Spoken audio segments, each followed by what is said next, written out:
ರಕ್ಷತೆ ನ್ಯೂಸ್ಗೆ ಸ್ವಾಗತ. ನಾನು ಶಶಿಕಾಂತ್ ತೇರ್ಕಾರ್. ಜಮಖಂಡಿ ನಗರದ ರಮಾ ನಿವಾಸದಲ್ಲಿ ನಡೆದ ದಲಿತ ಸಂಘರ್ಷ ಸಮಿತಿ ಅಂಬೇಡ್ಕರ್ ವಾದ ಸಂಘಟನೆಯ ಬೆಳಗಾವಿ ವಿಭಾಗೀಯ ಸಂಚಾಲಕರಾದ ಸಂಜೀವ್ ಕಂಬಾಯಿ ಅವರು ಸುದ್ದಿಗಾರರೊಂದಿಗೆ ಮಾತನಾಡಿದ್ದು ಹೀಗೆ.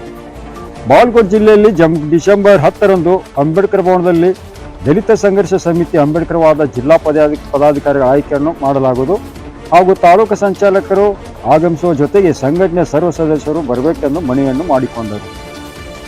ಈ ಕಾರ್ಯಕ್ರಮಕ್ಕೆ ರಾಜ್ಯ ಪ್ರಧಾನ ಸಂಚಾಲಕರಾದ ಮಾವಳಿ ಶಂಕರ್ ಅವರು ಜಿಲ್ಲಾ ಪದಾಧಿಕಾರಿಗಳ ಆಯ್ಕೆ ಸಮಿತಿ ಅಧ್ಯಕ್ಷತೆಯನ್ನು ವಹಿಸಲಿದ್ದಾರೆ ಎಂದು ತಿಳಿಸಿದರು.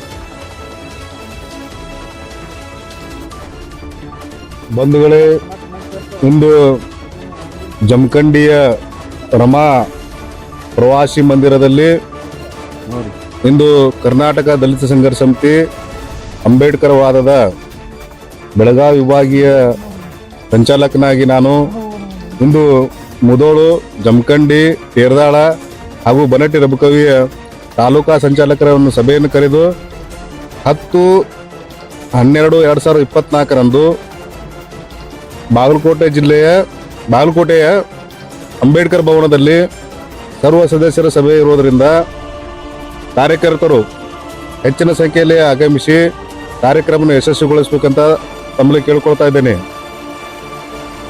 ಕರ್ನಾಟಕ ದಲಿತ ಸಂಘರ್ಷ ಸಮಿತಿ ಅಂಬೇಡ್ಕರ್ ವಾದ ಇಂದು ಅದರದೇ ಆದ ಒಂದು ಸಂವಿಧಾನವನ್ನು ಹೊಂದಿದೆ. ದಲಿತ ಸಂಘರ್ಷ ಸಮಿತಿ ಅಂಬೇಡ್ಕರ್ ವಾದದ ಸಂವಿಧಾನ ಪ್ರಕಾರ 3 ವರ್ಷಕ್ಕೊಮ್ಮೆ ಸರ್ವ ಸದಸ್ಯ ಸಭೆಯನ್ನು ಆಯೋಜನೆ ಮಾಡ್ತಾರೆ. ಹಾಗೆ ಮೊನ್ನೆ ತುಮಕೂರಲ್ಲಿ ಕೂಡ ಆಯಿತು. ಅಲ್ಲಿ 7ನೇ ಬಾರಿಯಾಗಿ ಅಣ್ಣ ಮಾವಳಿ ಶಂಕರ್ ಅವರು ಮತ್ತೆ ರಾಜ್ಯ ಸಂಚಾಲಕರಾಗಿ ನೇಮಕೊಂಡಿದ್ದಾರೆ.